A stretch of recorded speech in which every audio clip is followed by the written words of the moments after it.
सर्वेभ्यो नमो नमः। आप सभी लोगों का समास की इस कक्षा में हार्दिक स्वागत एवं अभिनंदन है। पूर्व दिवस में हम लोगों ने शुपो धातु प्रातिपदिकयोः इस सूत्र के अर्थ को हम जान चुके थे। अर्थात धातु प्रातिपदिकयोः, धातु के अवयव जो सुप और प्रातिपदिक के अवयव जो सुप, ऐसे सुप का क्या होता है, बोले लुक होता है। ठीक है, आगे लिखते हैं भूतपूर्वे चरडिति निर्देशात, भूतपूर्वे चरडिति निर्देशात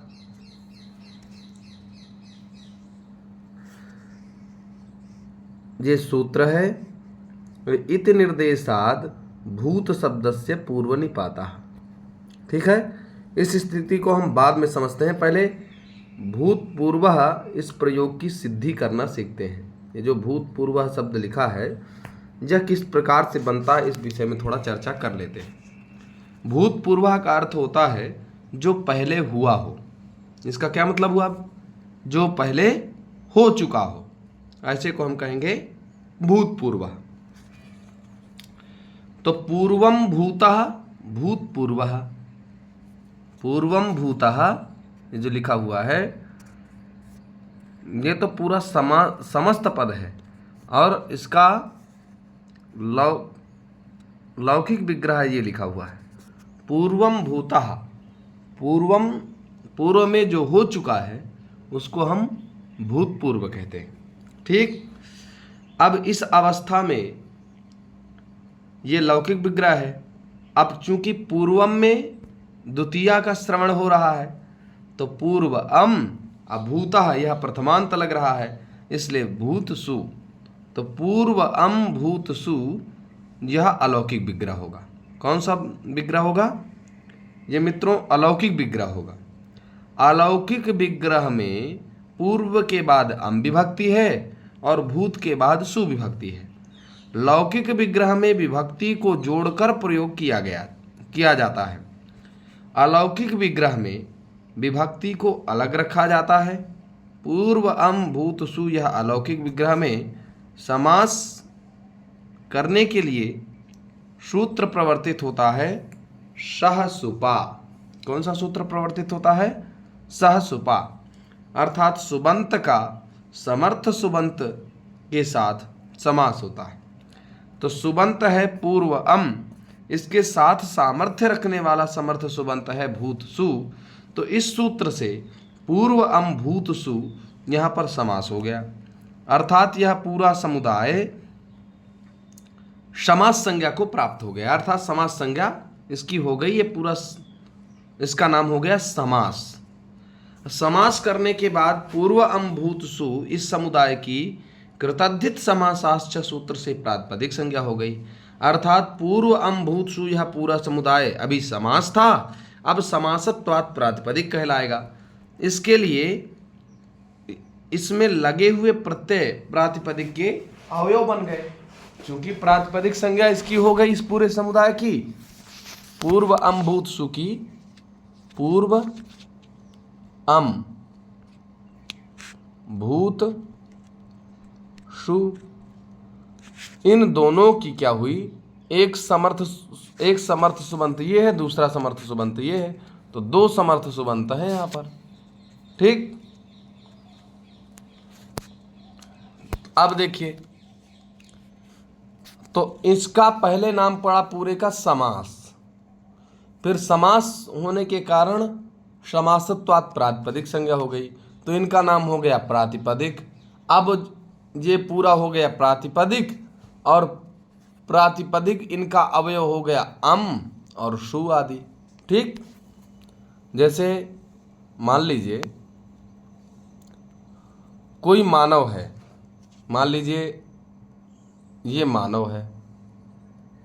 ठीक, ये उसकी आंखें हैं, ये उसका नाक है, मुंह इत्यादि हो गया, ये उसकी गर्दन है, ये उसका जो है बाहु है। ठीक है, चित्र पर विशेष ध्यान न दें, मैं समझाने के लिए बात बता रहा हूं। तो ये पूरा जो संपूर्ण अंगों से समलंकृत यह मानव जो है, ये कौन है? ये अंगी है। क्या है? अंगी है। और आँख, नाक, मुंह, कंठ, भुजा, स्कंध, सिर, ये सब क्या है? अंग हैं। इसी प्रकार से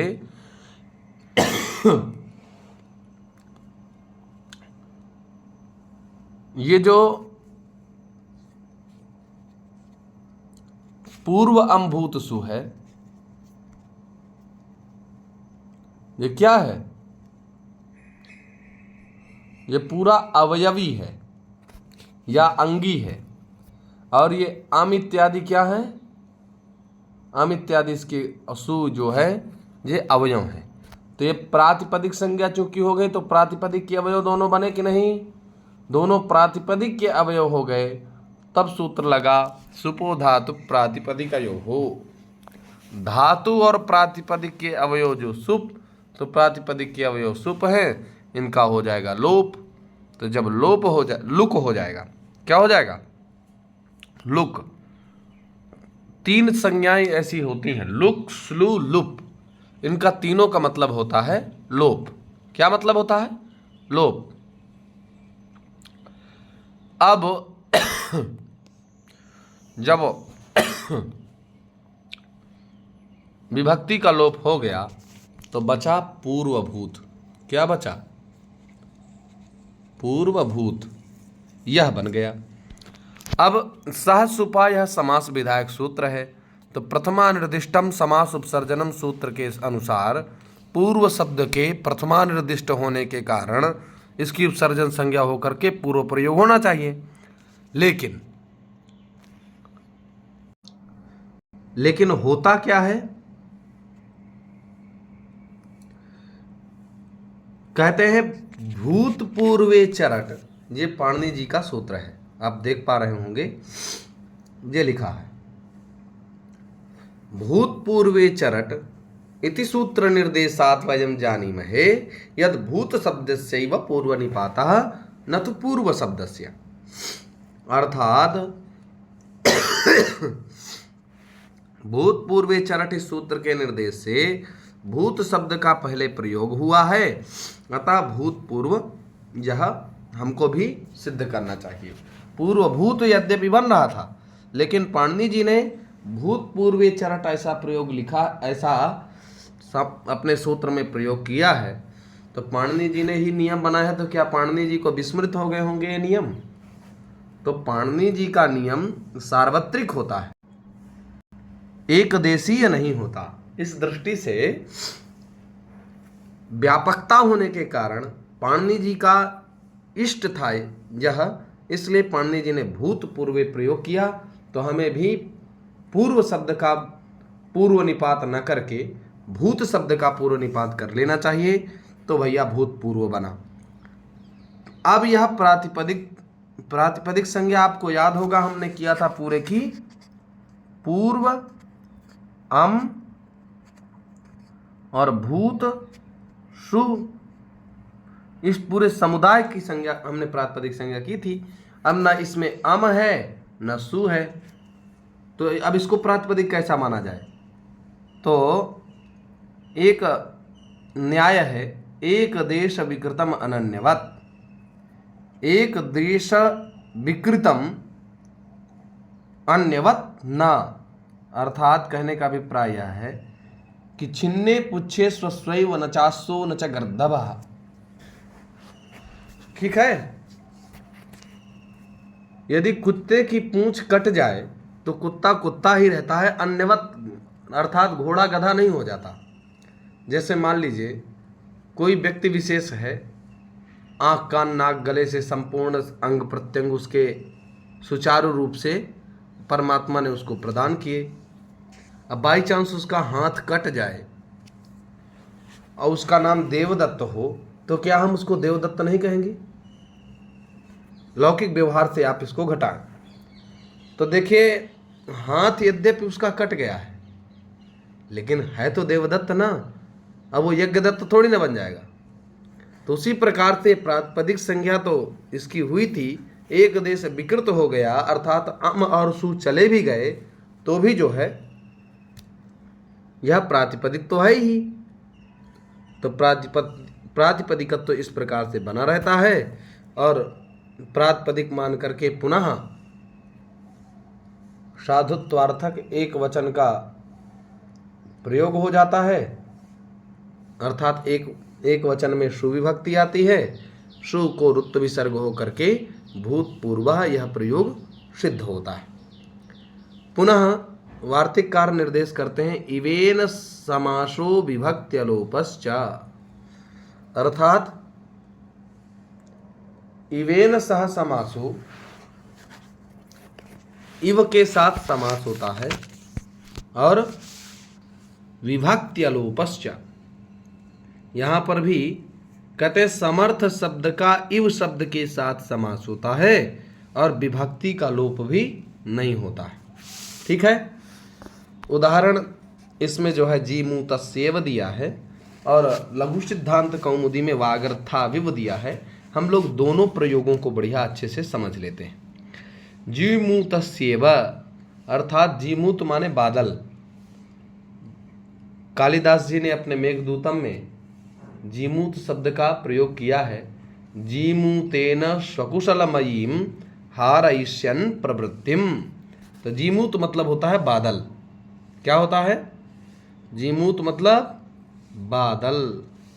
ठीक है, तो जीमूत का मतलब हो गया बादल। तो बादल की तरह यह इसका मतलब हो। जीमूतस्य, जीमूत की, इव माने तरह। अब जीमूतस्य इव यह लौकिक विग्रह है और जीमूत गंस, क्योंकि षष्ठी विभक्ति ना आप बोल रहे हैं जीमूतस्य, तो गंस विभक्ति आती षष्ठी में, तो जीमूत गंस और इव यह अलौकिक विग्रह है। तो इस विग्रह में इवेन सह समासो विभक्ति लोपश्च इस सूत्र के द्वारा, वार्तिक सूत्र के द्वारा समास होगा। अब समासत्वात् प्रातिपदिक संज्ञा, प्रातिपदिक संज्ञा होने के कारण समासत्वात् प्रातिपदिक संज्ञा, प्रातिपदिकत्वात् सुप जो है अर्थात गंस, इसका लोप प्राप्त हुआ। ठीक है, एक बार देख लेते हैं। जीमूत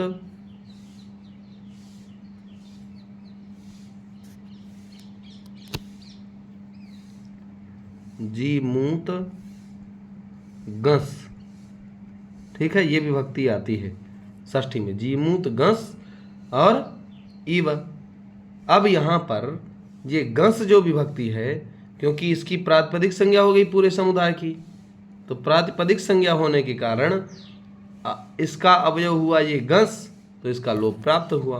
तो सूत्र लग जाएगा आपका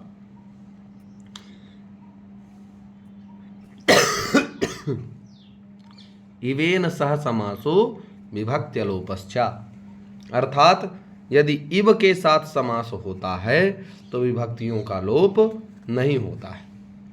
ठीक है, तो विभक्ति का लोप जब नहीं होगा तो गस के स्थान पर टांग गसी गसा मीनात स्याह, टा यह तृतीया में होता है,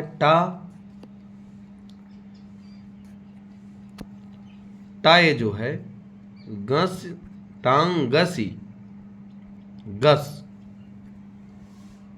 इनके स्थान पर, टा के स्थान पर इन, गस के स्थान पर आत और गस के स्थान पर स्या आदेश होते हैं। तो यहाँ पर गस है, उसके स्थान पर स्या हो जाएगा। तो जीमूत था, जीमूत के बाद गंस था, गंस के स्थान पर स्या हो गया, तो जीमूतस्य। इव है, गुण कर देंगे तो जीमूतस्येव बन जाएगा। इसी प्रकार से वागर्थाविव, रघुवंश महाकाव्य के मंगलाचरण में वागर्थाविव संपृक्तौ वागर्थ प्रतिपत्तये, ऐसा निर्देश महाकवि कालिदास जी ने किया है। तो आप इसको समझें, वागर्थौ इव, वाक्च अर्थश्च इति वागर्थौ तौ इव वागर्थाविव। वागर्थौ इव वागर्थाविव, ऐसा समझ लीजिए। तो वाक माने वाणी और अर्थ माने अर्थ, इव माने तरह, वाणी और अर्थ की तरह। तो वागर्थौ इव यह लौकिक विग्रह है, वागर्थ औ इव यह अलौकिक विग्रह है। अलौकिक विग्रह में समास करने के लिए वार्तिक लगता है। इवेन समासो विभक्त लोपश्चा, इसके द्वारा समास होने के बाद वागर्थ औ इव प्रातिपदिक संज्ञा हो गई। बीच में विद्यमान जो अविभक्ति है इसका लोप सुपो धातु प्रातिपदिकयों से प्राप्त होता है, तो लोप का निषेध कर देता है यही वार्तिक। जब लोप का निषेध कर देगा तो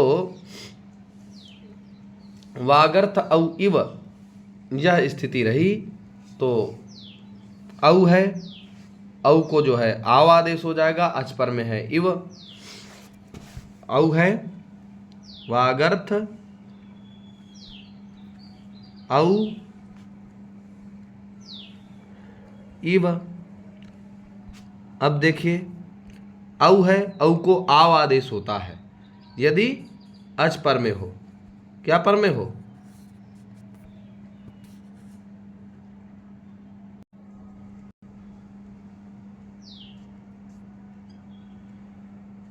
अच पर में हो। तो यहां पर देखिए औ है, इव है, तो औ ये है, अच पर में है ई, तो यहां पर औ के स्थान पर आव आदेश हो जाएगा। तो औ के स्थान पर आव हो जाएगा, तो आव इव। ठीक, इसको मिला देंगे तो आकार वा जो है हल है, ई मिल जाएगी, तो आविव हो जाएगा। अब आविव हो गया, तो वागर्थ आविव है, यहां पर